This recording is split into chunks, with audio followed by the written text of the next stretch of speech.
All right, I want to do a quick video about the situation that's going on in Aleppo and um, some pretty heart-wrenching stuff that's been going on over there. And I want to ask anyone, just let's just pray for those people over there because it's a lot of stuff going on over there. I was watching some videos of hospitals being hit,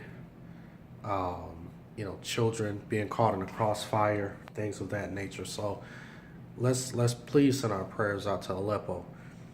But this video is basically about how the West, and I'm just gonna put it out there, man. A lot of Western countries, they go into places like this, and this is including America.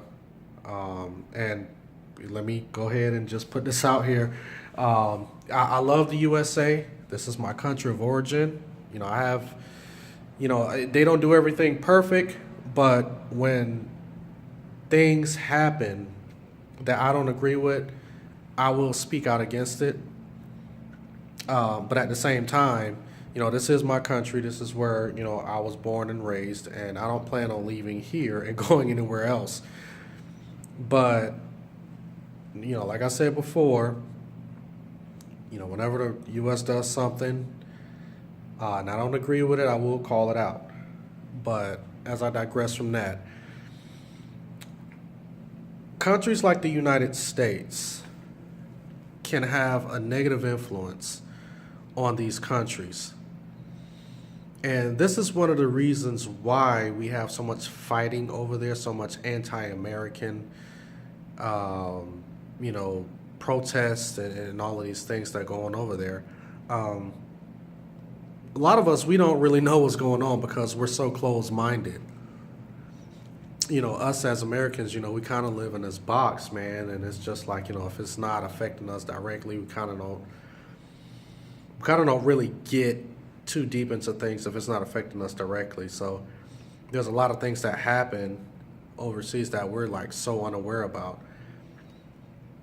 But our country, when we go over there and we're going over there and we're dropping bombs and we're over there kicking butt, innocent civilians get caught in the crossfire.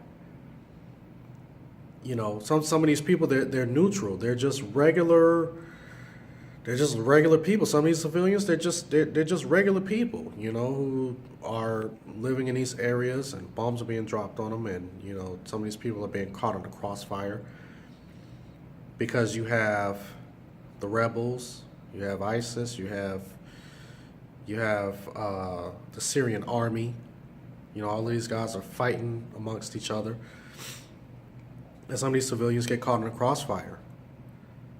And of course, when the U.S. steps in and they start to drop bombs and people are caught in a crossfire, the United States gets blamed, okay? A lot of times we'll get blamed, and people who were just neutral, just saying, hey, listen, please help bring an end to this situation that's happening over here in this country, in my area. Please just help resolve this. And then we go over there as a country, and we're just dropping bombs on people, and we're just killing people, or innocent civilians are being caught in a crossfire. Now these people go from being neutral to now anti-American.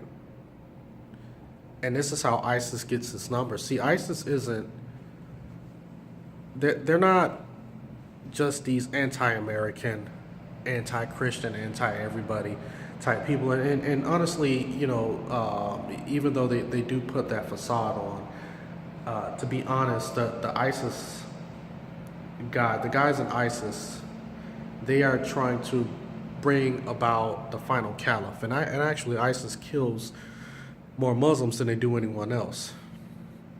Now, I'm not saying that is justifiable, like, ISIS is not these bad people and they're not these terrorists. No, they are these terrorists, and they are still these wicked people, okay? So just go ahead and clear that up.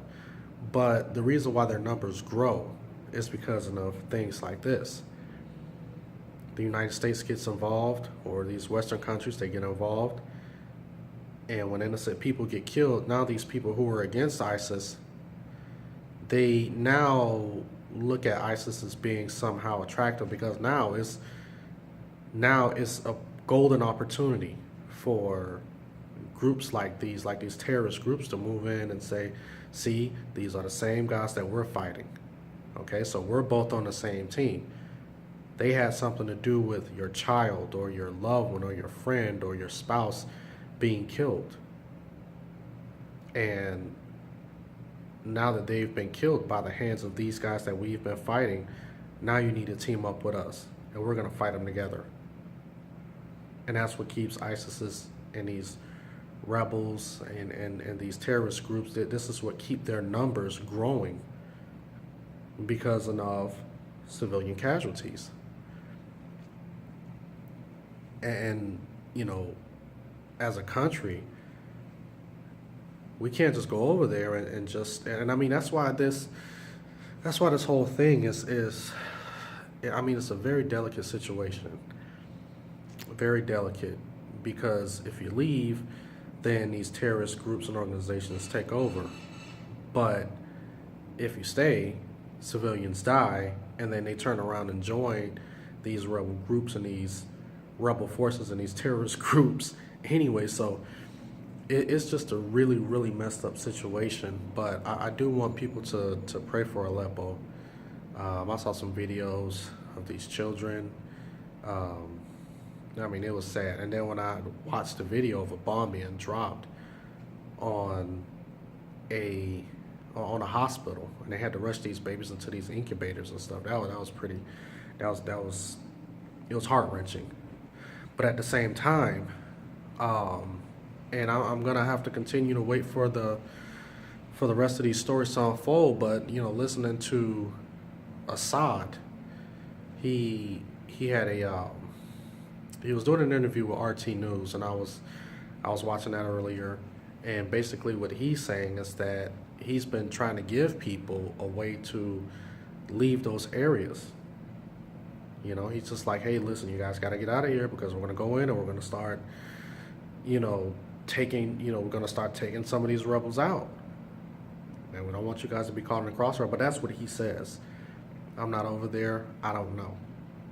It could be he probably is telling people to leave, and they're probably saying, no, we're not going to leave, we're going to stay here. Or maybe he's just saying that for the camera, and it's really not like that, at all. So, but this concludes my video. You guys like, share, comment. Let me know what you think in the comment section. And yeah, man, just pray for the people in Aleppo.